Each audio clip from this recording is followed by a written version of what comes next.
লোকসভা নিৰ্বাচনৰ পূৰ্বে সমগ্ৰ দেশতে নাগৰিকত্ব সংশোধনী আইন বলবৎ কৰিবলৈ সাজু হৈছে কেন্দ্ৰীয় চৰকাৰ। অসমত কা বলবৎ নকৰিবলৈ অহৰহ দাবী জনাই আহিছে বিভিন্ন দল সংগঠনে। বিভিন্ন দল সংগঠনৰ এই দাবীৰ প্ৰতি গুৰুত্ব প্ৰদান কৰাটো দূৰৰ কথা। ইয়াৰ বিপৰীতে অসমত কা বলবৎ কৰাৰ কথাহে ঘোষণা কৰিছে ৰাজ্যৰ মুখ্যমন্ত্ৰী ডক্টৰ হিমন্ত বিশ্ব শৰ্মাই। ইয়াৰ পৰিপ্ৰেক্ষিতত বৃহস্পতিবাৰে নাগৰিকত্ব সংশোধনী আইনৰ বিৰুদ্ধে শিৱসাগৰ পুনৰ প্ৰতিবাদত নামিল কৃষক মুক্তি আৰু ছাত্ৰ মুক্তি সংগ্ৰাম সমিতি। শিৱসাগৰ ষ্টেচন চাৰিআলিৰ সমীপত সংগঠন কেইটাৰ কৰ্মী তথা বিষয়ববীয়াই মানৱ শৃংখল গঢ়ি হাতে হাতে প্লে কাৰ্ড বেনাৰ লৈ সাব্যস্ত কৰে কা বিৰোধী প্ৰতিবাদ। কা বলবৎ কৰিবলৈ দিয়া নহব, বিজেপি চৰকাৰ হাই হাই, কা আমি নামানো আদি শ্লোগান দি পৰিৱেশ উত্তাল কৰি তোলে প্ৰতিবাদকাৰীসকলে।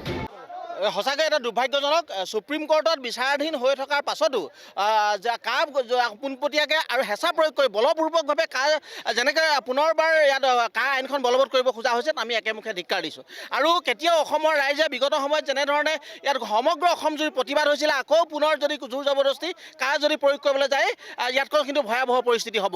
অসমৰ যিজন পাঁচজন আমাৰ ডেকা আমাৰ শ্বহীদক আমি হেৰুৱাৰ পাছত ইয়াতকৈ কিন্তু ভয়াৱহ পৰিস্থিতিৰ ফালে আমি অসমীয়া ৰাইজে কিন্তু ইয়াত যদি জোৰ জবৰদস্তি কা বলবৎ কৰিবলৈ যায়, কিন্তু ইয়াতকৈ ভয়াৱহ পৰিস্থিতি আমি ইংগিত পাইছোঁ। আৰু সময় থাকোঁতে যে চৰকাৰখনে, হিমন্ত বিশ্ব চৰকাৰখনে, আমাৰ কেন্দ্ৰীয় চৰকাৰখনে সময় থাকোঁতে যাতে তেখেতসকলে এই সংশোধনী হওক আৰু জোৰ জবৰদস্তি যাতে কা বলবৎ কৰিবলৈ তেওঁলোকে প্ৰচেষ্টা নলয়, তাক আমি সকীয়াই দিছোঁ আজি এই মানৱ শৃংখলৰ জৰিয়তে। শিৱসাগৰৰ পৰা ছৈয়দ মুস্তাকুৰ ৰহমানৰ ৰিপৰ্ট, অসম আদিত্য।